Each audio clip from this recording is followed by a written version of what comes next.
Curse podcast, the BlackCurse podcast, the BlackCurse podcast, the BlackCurse podcast, the BlackCurse podcast, the BlackCurse podcast. Woo! BlackCurse podcast.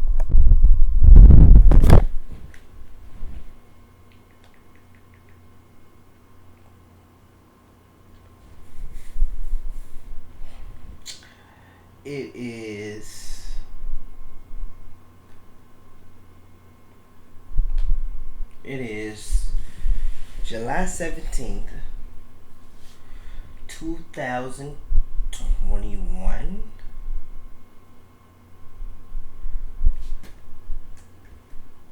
(2:41 a.m. in the morning. I just got out for work at 11:15, roughly 11:20. Yeah, got off work. I haven't done one of these in a minute. The last one I've done is the one I did with my father. Go check that episode out. It is, forgive me, I forget.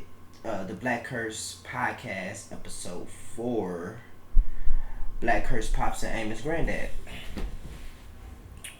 So, yeah, we're gonna get started with the vinyl review. These are vinyls that I listen to before I do the show. So,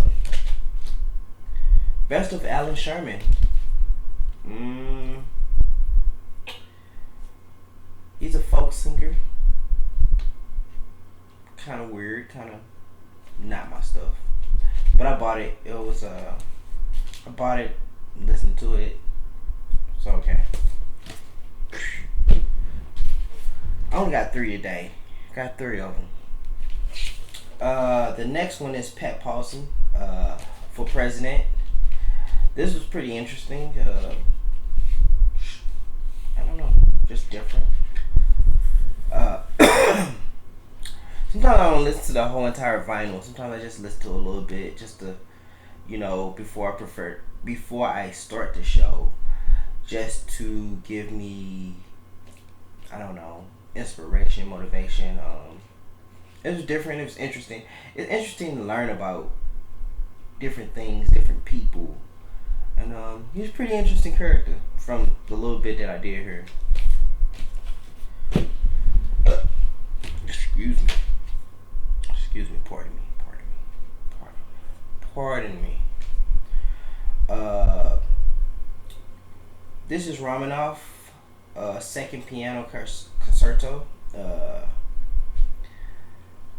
I like this. I like Rachmaninoff. My grandpa introduced me to him. Me and my grandpa, we had a really great bond once my grandma passed, and we were really into we like similar books, and we had similar interests in things that we like to read. And one of the things he often would say to me is what music do you listen to? As I've said before, I grew up on hip hop. I really didn't have a large collection of music, so pardon me.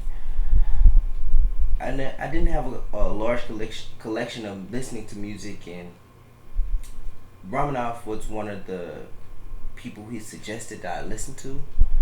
So whenever I see this, or whenever I see a vinyl or anything like this, not the only Rachmaninoff vinyl I have. I have about like 2 or 3. I don't know, maybe even more than that. Whenever I see it, I buy it because it reminds me of my grandpa, and I actually like it. I actually like this music. It's I don't know, it's just good to me. I like it a lot. So Rachmaninoff, good stuff.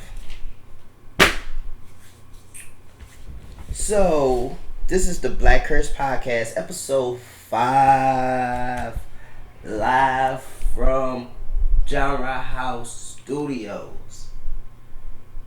Yeah. Oh man, some great stuff going on in the world today. Great stuff, man. I tell you, man, great stuff. There's some great stuff what do I want to get into first? What is the topic that I would like to get into first? I guess we can get into Rachel Nick. Well, let's get into sports. I want to talk about sports. Man, NBA Finals. Everybody know I love basketball. I got on some Spurs shorts right now. Also, I got on. Let me check. Just hold up. Wait a minute. I forget these things. Pardon me. The Garage Talk episode 23. I was wearing this shirt, tie-dye shirt, blue on it. You know what I'm saying? Gyro House over here. Yeah. Gyro House over here. Yeah. Go check that out. Oh, this is the Garage Talk podcast. Oh yeah, my hair nappy as shit. Nappy. But anyway, the Garage Talk podcast episode 11. Head on wearing. Yeah, let's get to it. But my sports take. Man, I would love for Giannis to pull it off. I would love for Giannis to get him a ring. I'm always going for the underdog. I feel like Phoenix is such. I feel like the Phoenix Suns is a better team than the Milwaukee Bucks. So I always go for the underdog. I consider myself an underdog. So therefore, I would like. Pardon me. I would like for Giannis. I would like for Giannis to win a title, get a title. He's got MVP. He's got Defensive Player of the Year. Defensive Players of the Year like multiple times. I would like for him to get a ring. I also like the fact that side note, I like the fact that Giannis got his older brother on the team. I like to see their relationship. I like to see their brotherhood. I just would like the Milwaukee Bucks to win. I think there's it's like a Cinderella story to me. It's a very small market team, and like I said, I go for the underdogs. I like small. I don't know. I just like underdogs. I like people winning who shouldn't win, and I feel like Milwaukee is that team. Also, I like CP3. He's a pretty dirty player. But I like CP3. CP3 is a really great point guard. He's a great leader. It's just unfortunate that he's going against Milwaukee. If he was going against the Nets, if he was going against probably anybody else, I probably would pick the Suns. Even if he was going against Trey Young, I would pick them, but it's like they're going against Giannis. I would like to see Giannis get a championship with Milwaukee, and I just think that it would be great. So yeah, that's who I would like to see get a championship. I would like to see Giannis get a championship. That's my sport takes. On to other things. Rachel Nichols. Rachel Nichols is a ESPN analyst for basketball. I've seen her a lot. I don't particularly care for her per se. Rachel Nichols is a sports commentator that I could do without her. Yeah, I can do. Yeah, I can say that. I could do without her. Like, she's not like Doris Burke to me. Like, when I see Doris Burke and the way Doris Burke commentates on the game of basketball, NBA, I like her takes. I like Doris Burke as a personality, NBA analyst. I like her. Rachel Nichols was always kind of like, she could be forgotten. So Rachel Nichols made a comment about Maria Taylor, who is a black analyst at ESPN on the NBA. To me personally, Maria Taylor is extremely beautiful. Maria Taylor has that athletic, I think she was a former basketball player in college and everything. My stance on it is this. Rachel Nichols said, let's pull up what she said. It's your boy BlackCurse, the Nigga Rise American. Go check out the Garage Talk Podcast, episode 23. I'm wearing a shirt. Blah, blah, blah, blah, blah. I don't know what that was, but anyway. Let's pull it up. It's your boy BlackCurse, the Nigga Rise American. Go check out episode 4. That's the last podcast I did with my dad. I got my son on the cover art. It got Amos painted because it's BlackCurse Pops, Amos granddad. Go check it out. Pretty dope content. Rate you. I'm so unprepared. I'm the most unprofessional person in the world. So forgive me. Pardon me.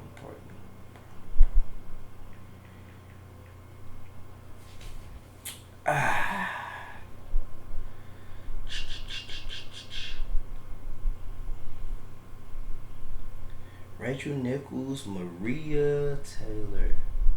Man, this is a great time because you could be a horrible broadcaster and you can actually pull up stuff via Google. I said Rachel Nichols, Maria Nichols. No, Rachel Nichols, Maria Taylor. Oof.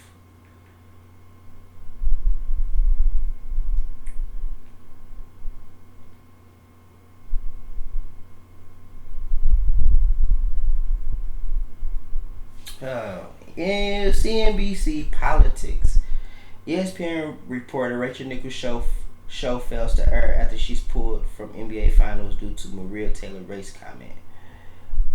What was her comment?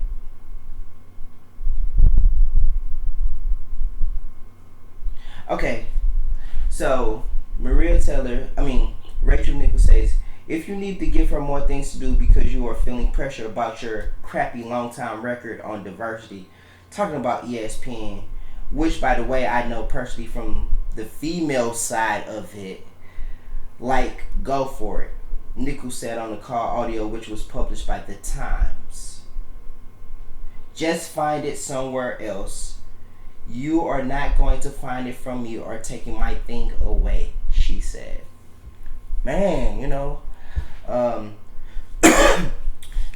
white people feel entitled. This is America. They have a very weird perception of how this country was built, how this country was created. So I just think that it's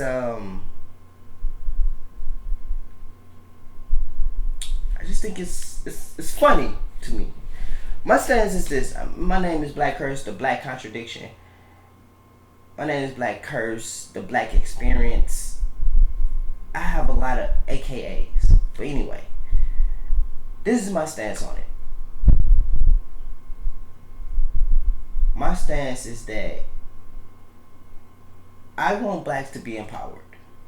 I want blacks to be in power. If you're and I don't have a very strange perception of that. And when I say a very strange perception of that, meaning you could find African Americans who will say this.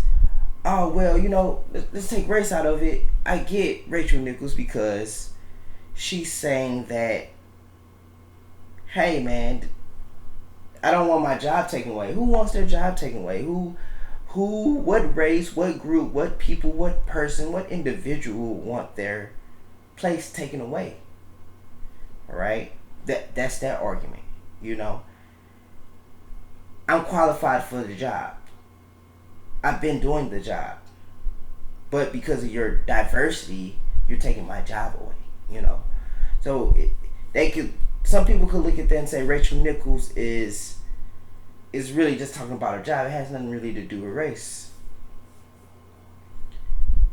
Man, everything has to do with race. Man, I can't sit up here and say I'm for black empowerment, and if you say a white woman losing her job and a black woman getting a job, who am I going to go for? I'm going to go for the black woman every time.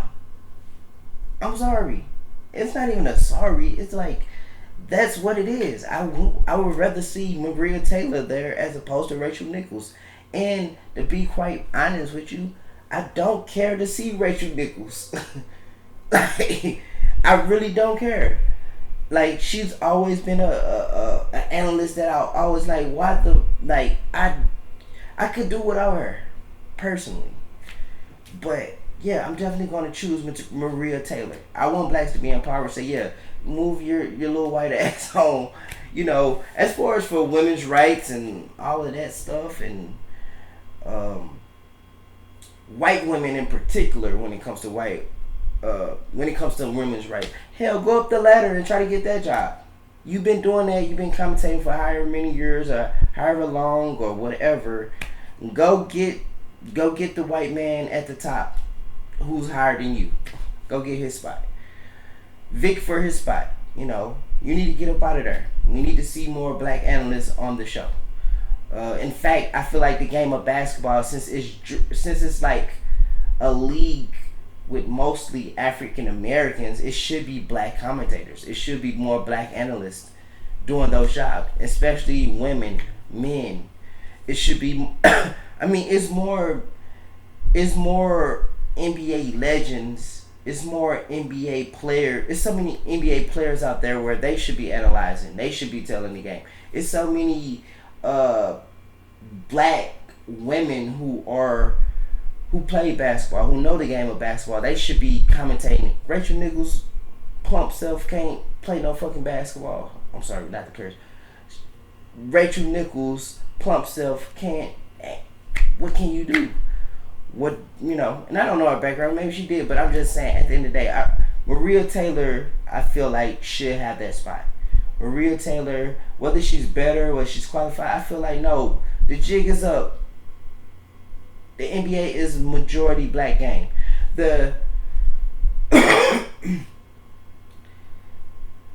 Who's gonna run the NBA? Who's gonna be the next player? It's always a black player. It's always a black player.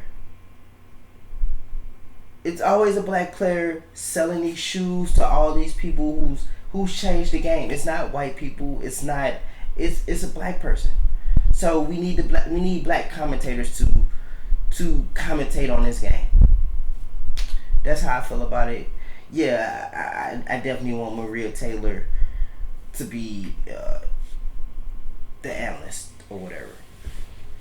But anyway, for long, if it isn't Maria Taylor, side note, I heard she's maybe going to the NBC and different other thing, all this different stuff. She wanted more money. That's why the audio was leaked. All that is irrelevant. I feel like Rachel Nichols said, ESPN has a crappy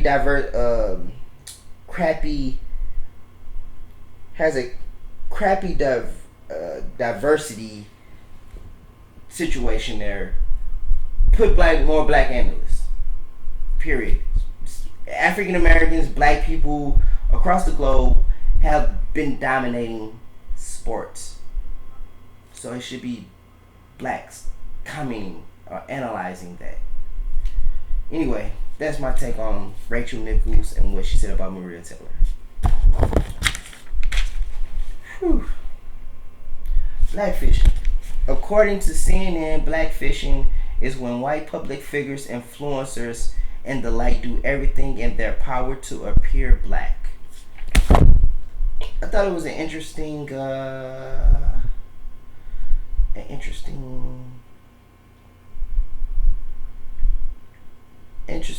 topic. It was on CNN, Blackfish.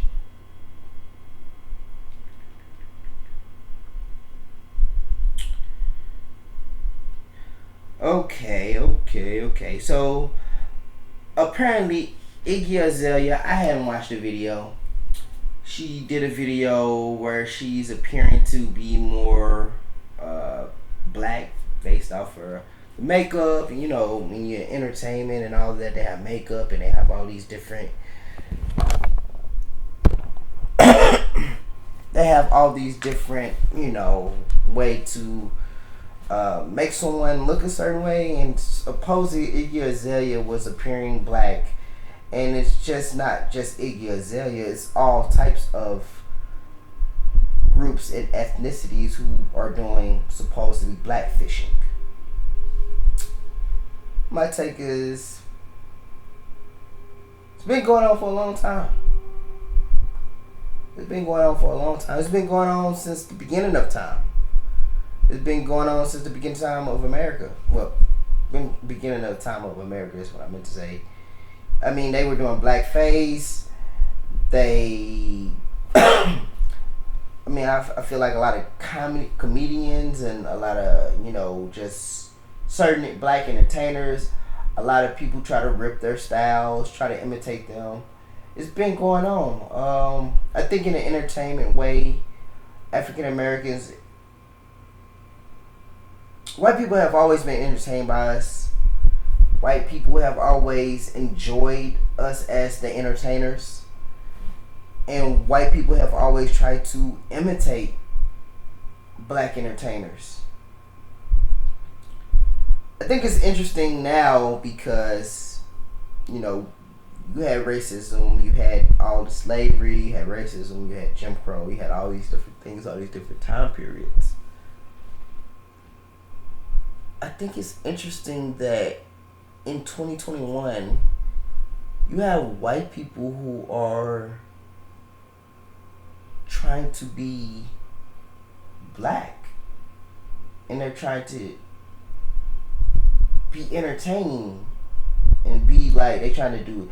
For instance, I don't do TikToks. I don't care to do TikToks.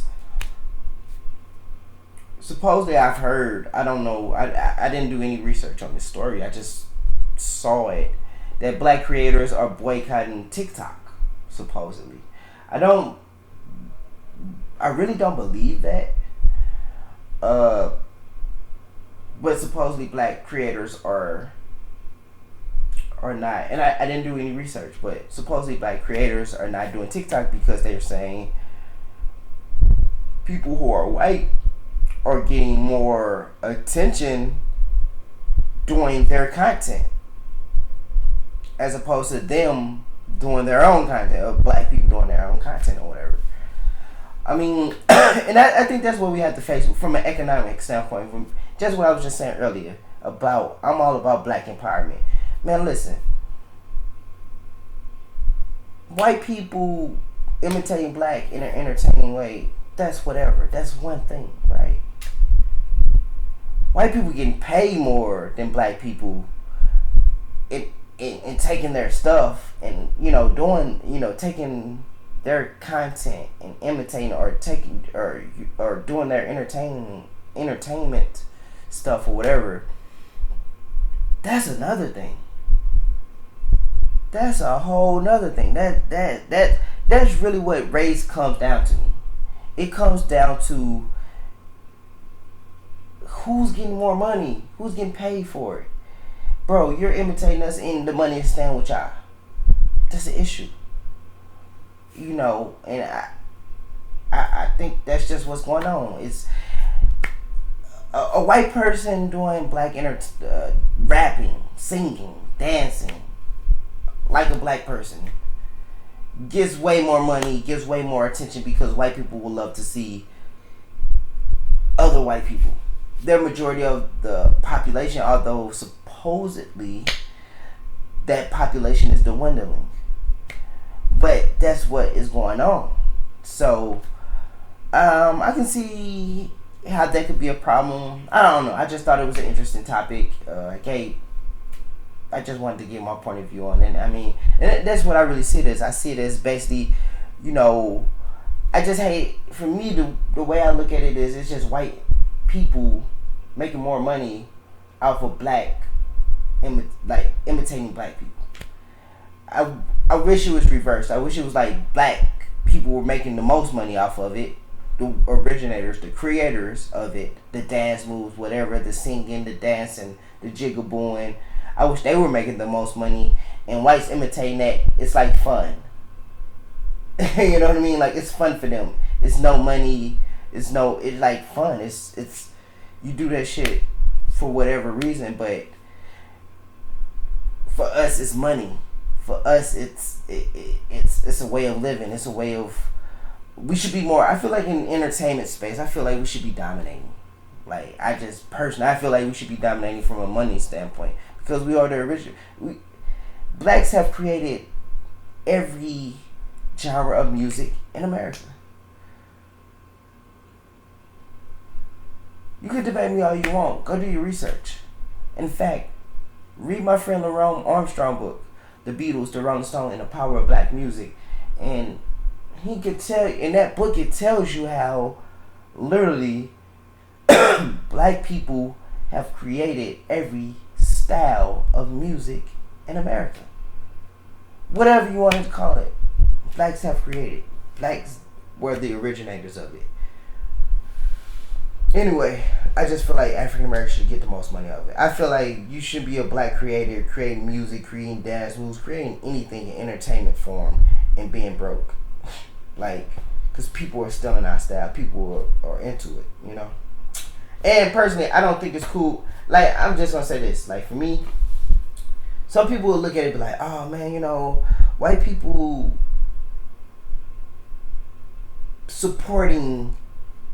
white people imitating black culture. Oh, like some black people like, oh, that's cool. Oh, that's real cool. That's really dope of a white person to be into the culture and to be.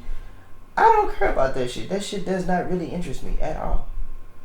Like, it just doesn't interest. It just doesn't interest me. It just doesn't interest. It doesn't interest me at all. Like, it really don't. Like, I can't honestly like.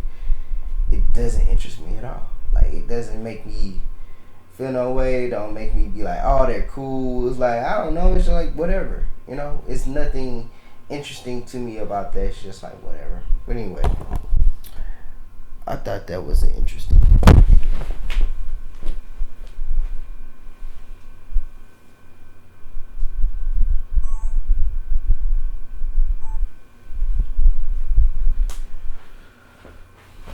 Yeah, anyway, I thought that was an interesting topic, so I decided to talk about that.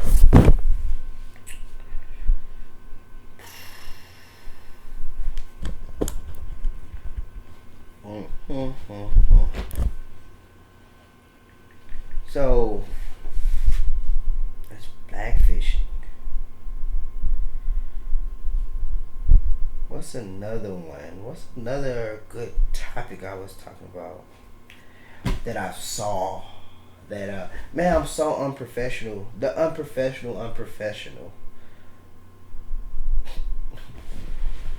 You'll be like, what the hell does that mean? The unprofessional. Yeah. What is it? I'm on the BBC website right now. British Broadcasting Company. Man. Good stuff. Good stuff, man. Nah, man, what was it? What was I at?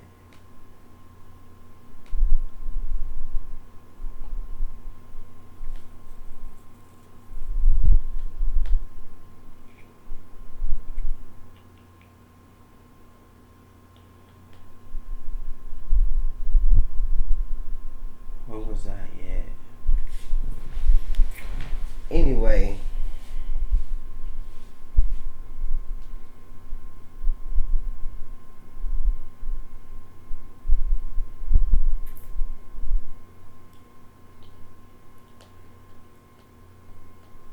What I want to talk about. Under the Skin of OnlyFans. This is a BBC article. I'm going to read the little headline. OnlyFans, a social media platform best known for explicit content content has boomed during the pandemic. But from receiving terrorism videos to racial abuse and rape threats, a BBC investigation based on the experiences of dozens of women reveals concern about how the British-run site is structured, managed, and moderated. Man.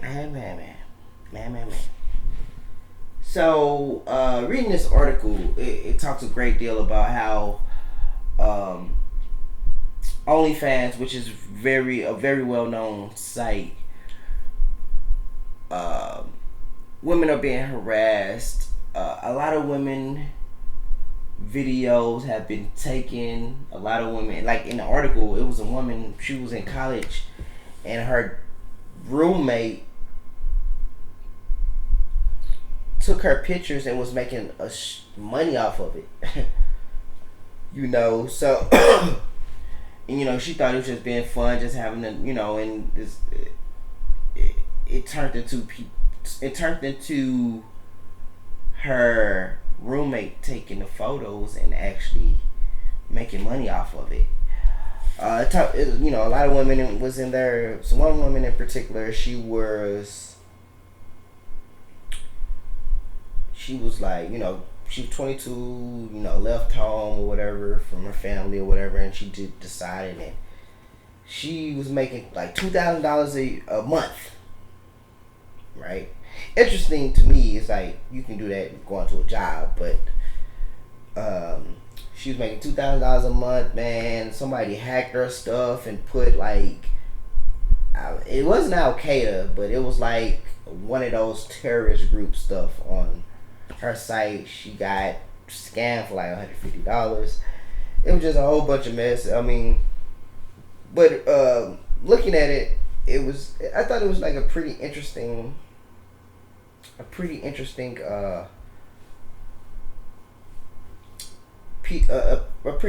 article, because I see that a lot. On YouTube. I was listening to DJ Academics talk to Blue Jasmine, Blue Jasmine has been this personality that's been blowing up on YouTube, and she was on Kevin Samuels and all those. She's been on like a lot of platforms. I think Adam 22, and she talked about making money, on OnlyFans. All girls are making money off OnlyFans, and it's been a phenomenon, Does it say? I wonder, what does it say about men? Like, what does that say about men? Like, what does this say about men and women?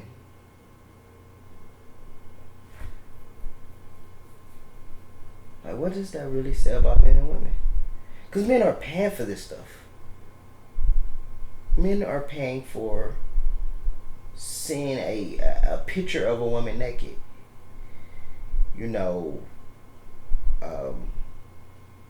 They're paying for this. Is like they're making a lot of money off of it.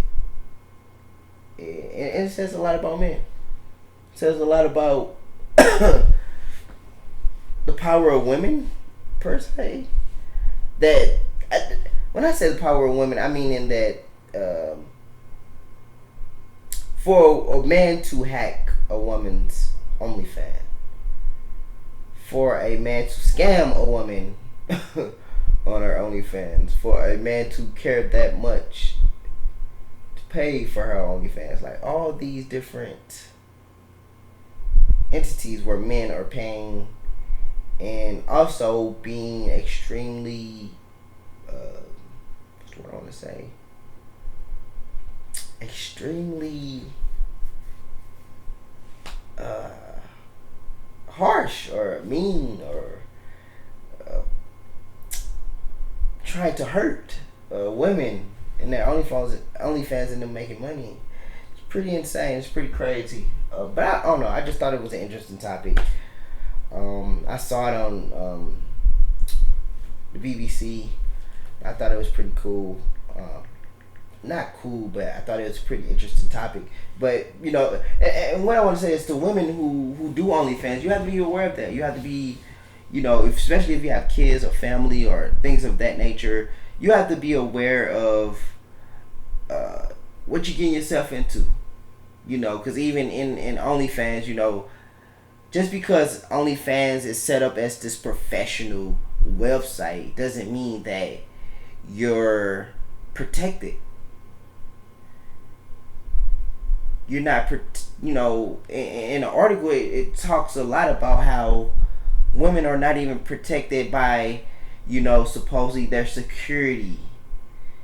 And I think they have to give 20% of their earnings to it. And on top of that, for instance, like when they flag a user who's been like derogatory or mean or obsessed with you or anything like that, they refund the customer. Like literally, they refund the customer. So when you get into this OnlyFans stuff, and OnlyFans is not just used for like pornographic things, but majority of it is a lot of people been making money off of it that way. But as a for women, be careful of these things. I know it's like the lick right now, but you have to be extremely careful with showing your body. You gotta make sure it's what you want to do, and I can't tell a woman what to do. I'm just saying that the BBC has an article on it, basically saying how women have been abused or hurt. Women have been taken advantage of doing this, and it's a very popular thing. All these Instagram models, all of this stuff. It's like, and like with some of this, like the amount of money that some of these women are making, I'm just like, go get a job. It's not, you know what I mean?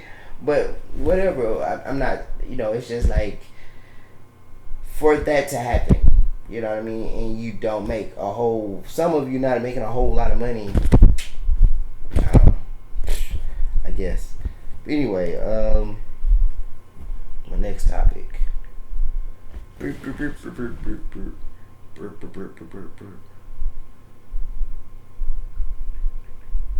Oh, Haiti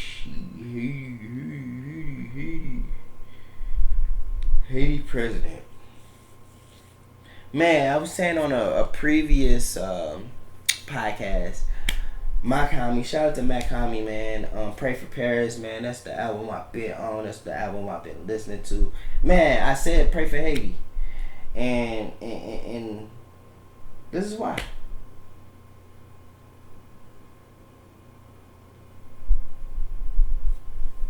Oh, this is NPR.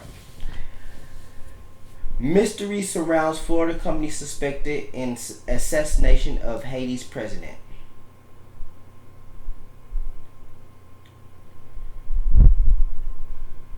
I don't even know how to say his name.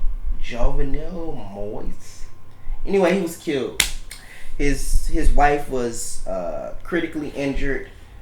I've been following this story, and it very much seems CIA-ish. One article I read in particular, they said that most of the mercenaries were Colombian and informants for, I know there was informants for the DEA and informants for the FBI.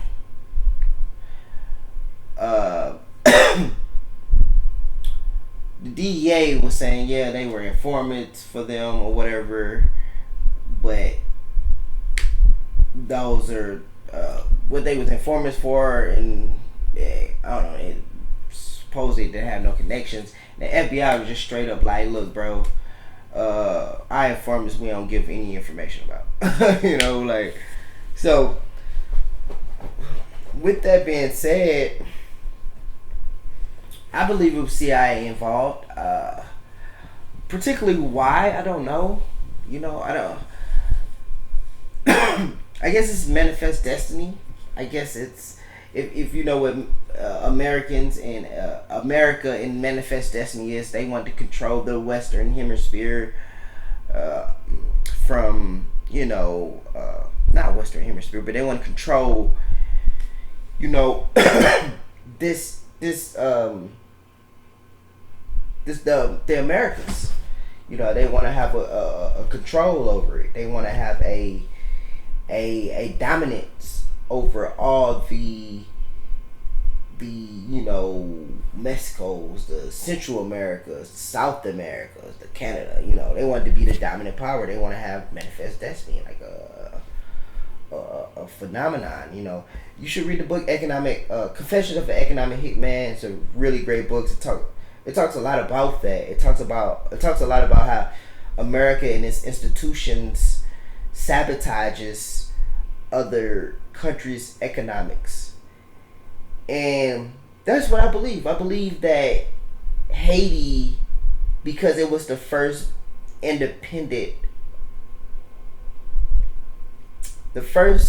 country to be independent from the colonizers, as people will say, or the people who took over the Americas, or when I say the Americas, meaning the United States, as we call it, Mexico. When the Spaniards and all these different factions from Europe came over here, and they took over these these islands, these America. Supposedly discovered land. But Haiti was the first to gain its independence. Toussaint Overture led Haiti to a victory, and it was black people. They utilized said this before on my other podcast, but they used a black religion, voodoo. That's why voodoo is considered despicable in America. Because Haiti became the first country to gain its freedom utilizing a black religion. And I think due to that, I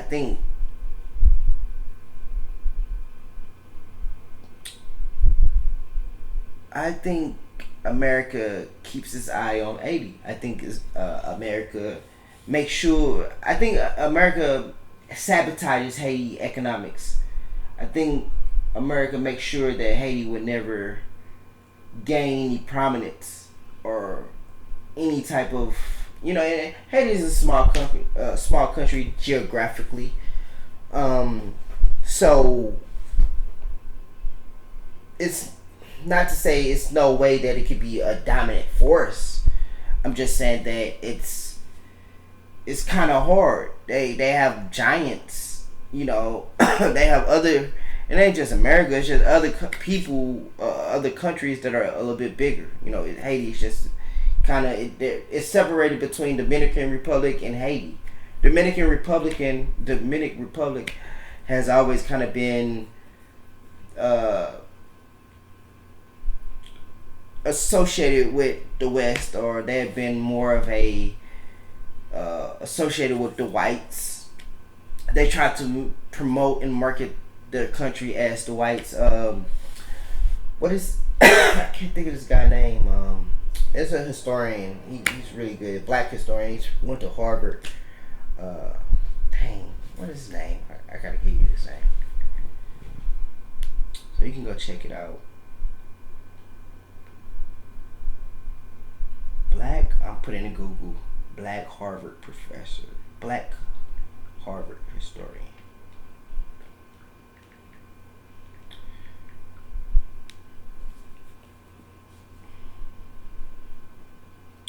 Henry Louis Gates Jr. Yeah, he did a great documentary. I don't know where you can find this documentary. It comes on what is that? It comes on man, what is it? It's like KURS station, the TV station, like the NPR station, but it's like TV or whatever. But he did documentaries, talking about that. You should check it out. It's really good. It's really great. Phenomenal. Henry Louis Gates. He's really great at research. I may not particularly agree with maybe some of his stances or whatever, but I can say that as far as research goes, he done a phenomenal job. He did a phenomenal job with the documentaries that I'm talking about. So go check it out. Henry Louis Gates. Haiti, man, Haiti. Yeah, the president get killed. I think I would like to know exactly what was the president's stance. What was his goal? What was his agenda? And why is it Colombians there? Why is it like foreign mercenaries that are killing him? And then why is it they were informants for the DEA and FBI? I don't know. It just all kind of sounds weird and strange, you know. But anyway, prayer for their family, the president, prayer for Haiti to get some type of understanding, some type of clarification of what should what should be the next goal for them, what should be their next interest. I like I would like to see them. I would like to see Haiti in a much more better position. I would like to see the people of Haiti, you know, um, just in a better light. I hate to see Haiti in a negative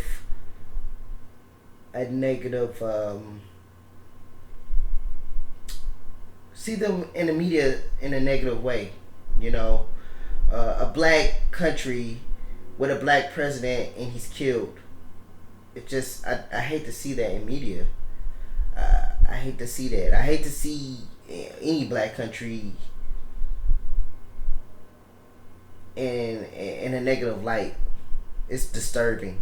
I hate to see black people period in a negative light. It's just pretty disturbing. It's it constantly presents this and it constantly promotes, you know, failure of black leadership, failure of black strength. So I would like I would like to see Haiti in a better position. And in prayer, like if you're watching this broadcast, please go pray for Haiti, pray for African countries, pray for black people in cities where they're government officials and things of that nature. I hate, for instance, the mayor of Chicago, Lightfoot. She had a stance where she wanted only people of color to interview her, but she's I don't know the story. I didn't do a whole lot of research. I'm just saying that. Matter of fact, let's look it up. Lightfoot.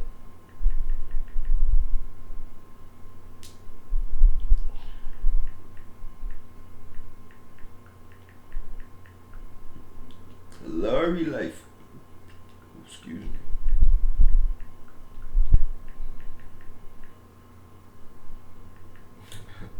Chicago Mayor Lori Lightfoot salary. Wow, somebody's looking up her salary. That's fine.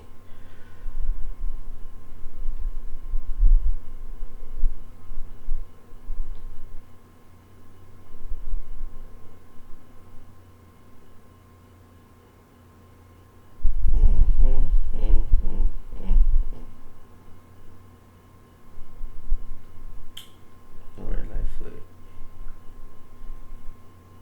gets into it.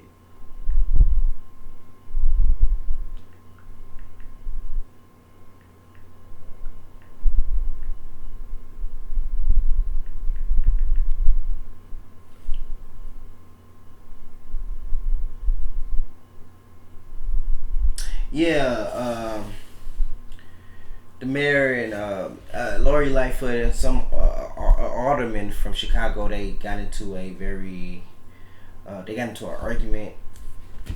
Um, I just read a glimpse of it, but I hate to see that. I hate to see black politicians getting into it where it's. I wouldn't. If black politicians get into it, it should be that, but supposedly profanities and anything that's negative, and I don't know the full story. I didn't do a whole lot of research. But anything that shows, black leadership in such a way of a negative connotation through the media, I hate that. I don't like that at all. I would like to see. I feel like black women, black men in politics, it should be a very it should be an understanding for all parties involved. The people filming it, the politicians, that we have to be like extremely prolific in getting that point across. And when I say getting that point across, of we can work together. We don't have to fight. We don't have to curse, and we don't have to go against each other. We can agree. We can agree to disagree without it being a fight, a shootout, a cursing match, or argument. And the same thing with like African leaders and all of that. I feel like, with African leaders or just black leaders in general, black businessmen, black just whatever, I just feel like it should be understanding to agree to disagree. It shouldn't be fights. It shouldn't be an argument. It shouldn't go, and it definitely shouldn't be on camera looking away and be looking. But anyway, so yeah, that's what that's the way I see it. She's also Lori Lightfoot. I saw. Didn't do a whole lot of research, but I seen another article where she is supposedly, she got a fund where I think it's up to $1 million or something like that. Her fund is basically this: to get guns off the street in Chicago.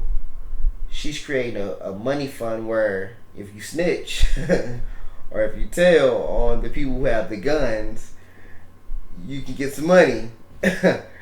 I don't know how effective that would be.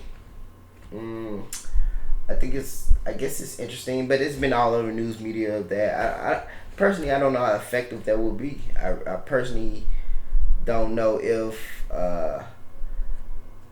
giving African Americans money to snitch on each other, if that will work out, especially in Chicago. I don't know what that. I don't know if money is debate. I don't know if money is debate. I don't know if money is debate with that. To do good, to protect other African Americans, let's use money. I don't know. I think it could possibly mean money. Meaning that, when I say it could possibly be money, meaning African Americans would have to see an alternative right of making more money doing something other than killing each other, or alternative right of or having a purpose where you're not focused on hurting another African American, and I guess means of making money in that way. But I don't know with us and killing each other and hurting each other. I think it's a deeper psychological wound. I think it's a very I think it's deeper than money. I think it's really deeper than money.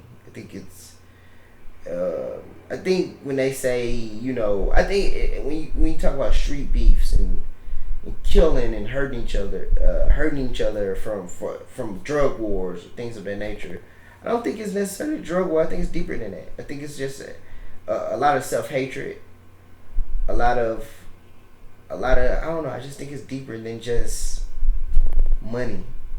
Because if it was money. If money was to go, I don't know. I think it would be a different result, supposedly. Because I feel like African Americans not killing each other, you make money. You make more money. If you kill African American, it's a possibility you can get caught and go to jail.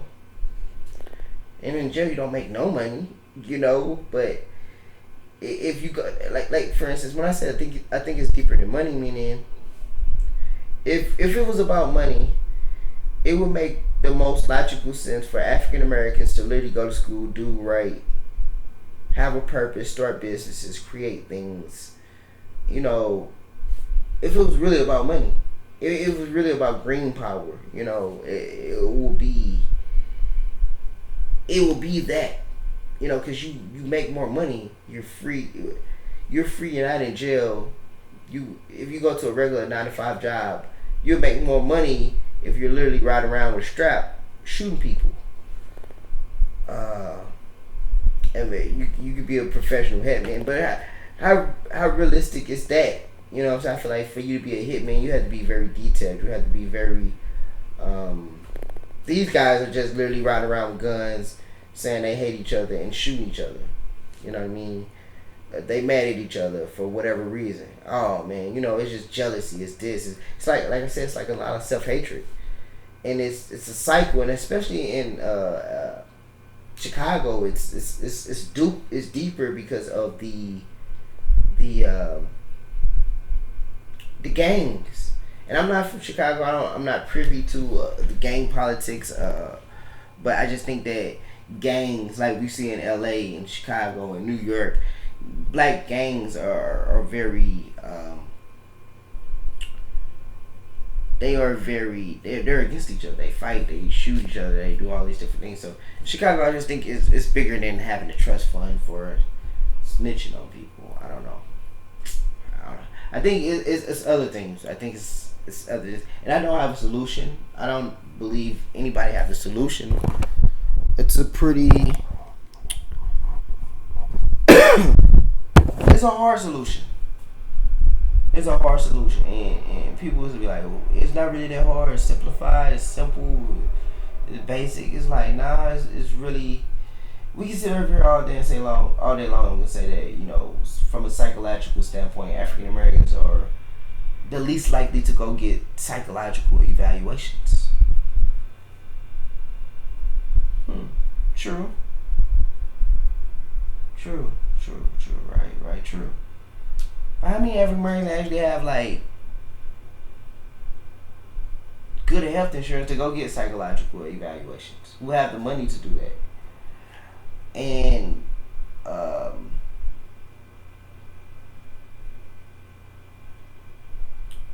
why wasn't, you know, African Americans privy to that information? How was it that, you know, they were misinformed or miseducated to not understand that they need to go see, you know, psychological evaluations or be, you know, I don't know, all the traumatizing experiences that they go through in these inner cities like Chicago.